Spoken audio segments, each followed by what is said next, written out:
Cheers to everyone for watching. My name is Mitchell Hall. I am Canadian and I review Canadian albums. And today I'm going to be reviewing the new POESY EP, Glass Box Confessional. This is the latest EP from London, Ontario singer-songwriter and reality TV star POESY, who most of you may know for winning the music reality TV series The Launch back in 2018. This was a big platform for POESY to break out in her career, as she had not only signed to Big Machine Records, but started touring across the country, opening for artists such as Matt Mays and Tyler Shaw. I happen to know POESY because she is my friend. I know her as Sarah Botello. So this is going to end up being a fairly unique review. I feel like many mainstream writers out there are going to be writing about POESY breaking out of the scene, right? Having her first EP on Big Machine Records. But I'm excited to be sharing my unique perspective on Sarah and her work from this review. Sarah and I go back to when we were students at Western University several years ago. We were both involved in the London singer-songwriter scene. I, like many others from the scene back then, were introduced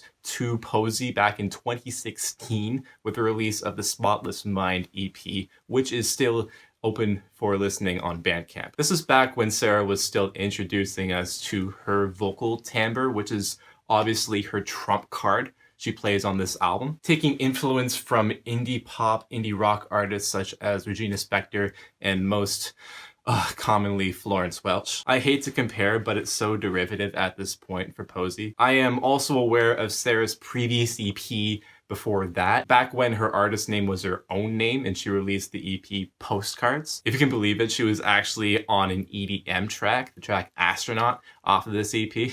So I, unlike many other people, am aware of POESY's previous work since breaking out, and I have to say that for this new EP, she's completely stripped off any indie velour that had characterized any of her past EPs. This album is characterized by very professional pop production with deep, dark drums and pulsing synths being the main musical characteristics. Every instrument, from the bright electric guitars to the drums and the dark pianos at points, are covered in reverb for it to sound most like an arena. And I prefer this most on the track Never Getting Rid of Me, the last track of this EP, in which the driving synths and drums really underline the attempts to escape from love and the possessiveness of Sarah's lyrics on this track. As I've already stated, Sarah's voice is the main attention grabber on this album. She has a very deep, luscious mezzo-soprano that she's most known for. And I fear, though, that she's pigeonholed herself into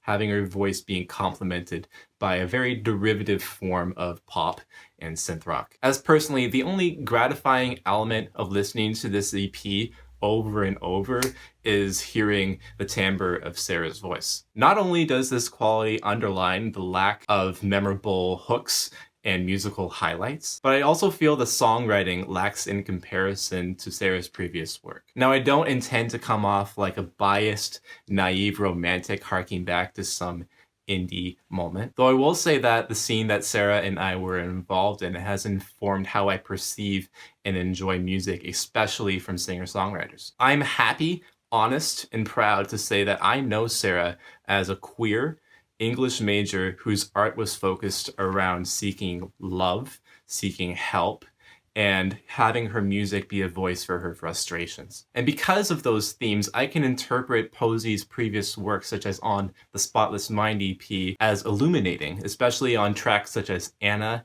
and All or Nothing. Again, you should probably check those out. So when I hear the tracks such as Strange Little Girl off of this EP, I get the feeling that Sarah is expressing these values, but at a very conventional and very baseline level. All of the qualities that have been on Sarah's past work that have made her seek like having someone to relate to are still on this project, but they're reduced to a point that sounds like she could be talking or singing about anybody who's misunderstood. Especially with lyrics on Strange Little Girl such as, "I've never been your dream dark lady.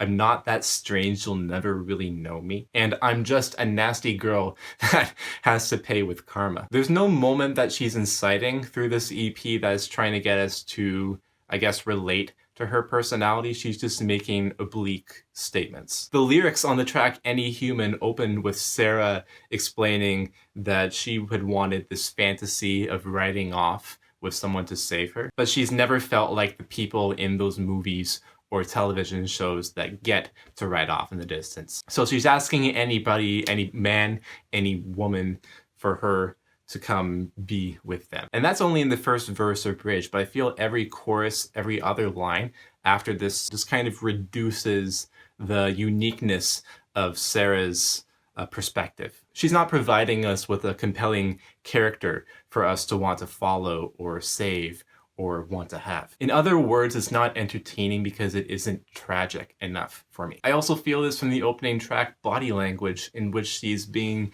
very persuasive, very sexy, but also coming off in a fairly angry tone at points, as if she wants to fight. Highlighting the title Body Language not only in being flaunting and dramatic, but also being violent and hurt on the inside. I can personally incite my experiences with Sarah and tell that she's hurt, tell that she's wanting more. But I feel like without that, the lyrics just sound more like backgrounds, more like flashes of imagery coming back and forth without anything stringing it together other than just, I guess, sex. Add to the fact that the music on here doesn't even sound that dark for pop standards nowadays. Pop is very open nowadays with playing with dark confessional themes such as mental illness and death and suicidal thoughts even. Artists such as Ariana Grande and Billie Eilish have done that wonderfully this year. And I think that Sarah or POESY should be looking to that openness and vulnerability in her music, opening up about various experiences to make her lyrics and music more engaging. And for a couple final statements, I wanted to come on here and say that I did not enjoy this album in the same way that I feel many mainstream pop articles are trying to say that they like this and trying to boost the popularity of this. Neither am I trying to be a friend of Sarah's and saying like, oh hey, I really enjoyed your album, that was really, really good. No, I came into this EP with critical intentions and trying to enjoy it at my best and knowing why I didn't enjoy it. Even though this is just an EP, I am putting this up against many of the most enjoyable music experiences that I've had. And in comparison with those, I feel like this is just an attempt for attention, probably something for a Spotify playlist, maybe to only listen once and say like, hey, this is amazing. Maybe I can take this out on tour. I can share the fact that I am an artist, I'm this personality with the world. Maybe there are fans of POESY out there that enjoy this album and like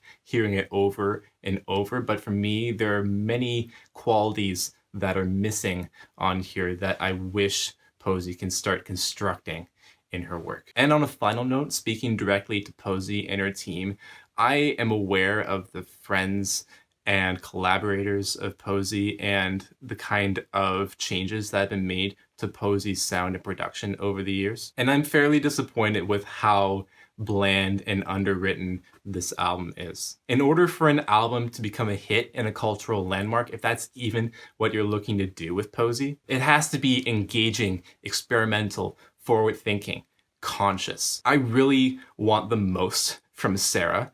And if you're not allowing her to do this in her production, then I think you're totally failing her and you don't deserve to be working with her. And if that's the case, then I feel really bad with how things are right now.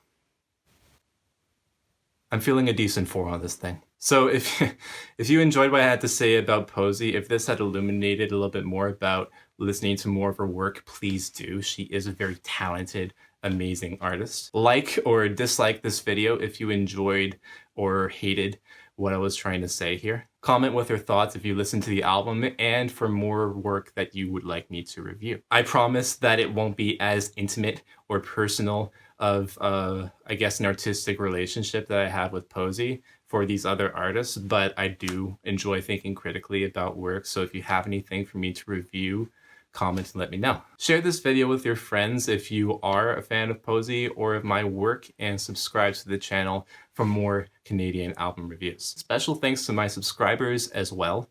My name is Mitchell Hall. Cheers again for watching, and I'll see you in the next video. Have a good one out there.